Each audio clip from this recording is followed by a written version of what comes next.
Hamas के हमले और इसके बाद इजराइल के गाजा पट्टी पर पलटवार के बाद से ही इस मानवीय संकट में अब तक 3600 से ज्यादा लोगों की जानें जा चुकी हैं। जहां इजराइल में अब तक 1300 लोगों की मौत की पुष्टि हुई है, तो वहीं गाजा पट्टी में अब तक 2300 से ज्यादा लोगों की जानें जा चुकी हैं।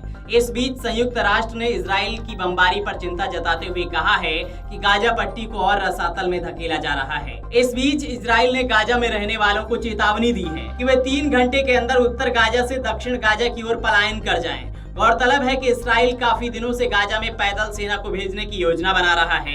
इसी के मद्देनजर गाजा वासियों को चेतावनी जारी की गई है। इस्राइल के हवाई हमले में आतंकी संगठन हमास का एक और कमांडर ढेर हो गया है, जिसकी पहचान बिलाल अल-केद्रा के रूप में हुई है। बिलाल अल-केद्रा हमास की नुखबा फोर्स का कमांडर था।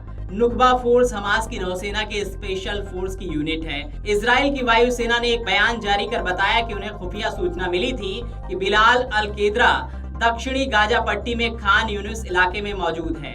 इजरायली वायुसेना ने बताया कि खुफिया सूचना के बाद हवाई हमला किया गया, जिसमें बिलाल अल-केद्रा की मौत हो गई। इजरायली वायुसेना ने दावा किया कि उसके हमले में हमास के कई अन्य आतंकी भी मारे गए हैं। इजरायली सेना गाजा पट्टी में पानी और बिजली की सप्लाई पहले ही रोक चुकी है। अब उसने इंटरनेट सेवा पर भी प्रतिबंध लगा दिया है। गाजा में खाना और दवाइयां नहीं हैं। खाने की किल्लत और त्रासदी की इस स्थिति में दवाइयों की कमी से लोगों पर दोहरी मार पड़ रही है। इजराइल ने गाजा पट्टी को बाकी दुनिया से अलग थलग करने और हमास के लड़ाकों को नेस्तनाबूद करने के लिए 5 बड़े कदम उठाए हैं। इनमें वह गाजा में बिजली और पानी की सप्लाई पहले ही बंद कर चुका है, लेकिन अब इजरायली सेना ने एक और बड़ा कदम उठाते हुए गाजा ने इंटरनेट सेवा पर भी रोक लगा दी है। इसके अलावा गाजा में खाने के सामान पर भी इजराइल रोक लगा चुका है। गाजा में पानी और भोजन की कमी से लोग बेहाल हैं। इजराइल एक हफ्ते से ज्यादा वक्त से जंग के मैदान में है। पिछले शनिवार को फिलिस्तीनी समर्थक हमास के लड़ाकों ने इजराइल पर हमला बोल दिया था और घुसपैठ की थी। हमास ने इजराइल में जो कहर बरपाया और नागरिकों के साथ बर्बरता की,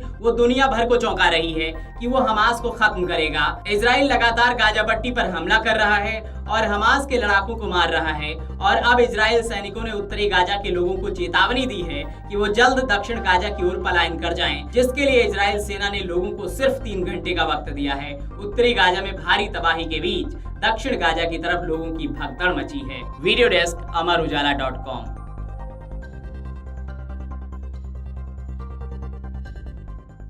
अमर उजाला अब आपके टीवी पर भी। अपने स्मार्ट टीवी पर YouTube पर सर्च करें अमर उजाला, चैनल सब्सक्राइब करें और देखें ताजा खबरें, वो भी HD क्वालिटी में। और हाँ, बेल आइकन दबाना ना भूलें ताकि हर खबर हो आपके घर। अमर उजाला, निष्पक्ष, निर्भीक, निरंतर।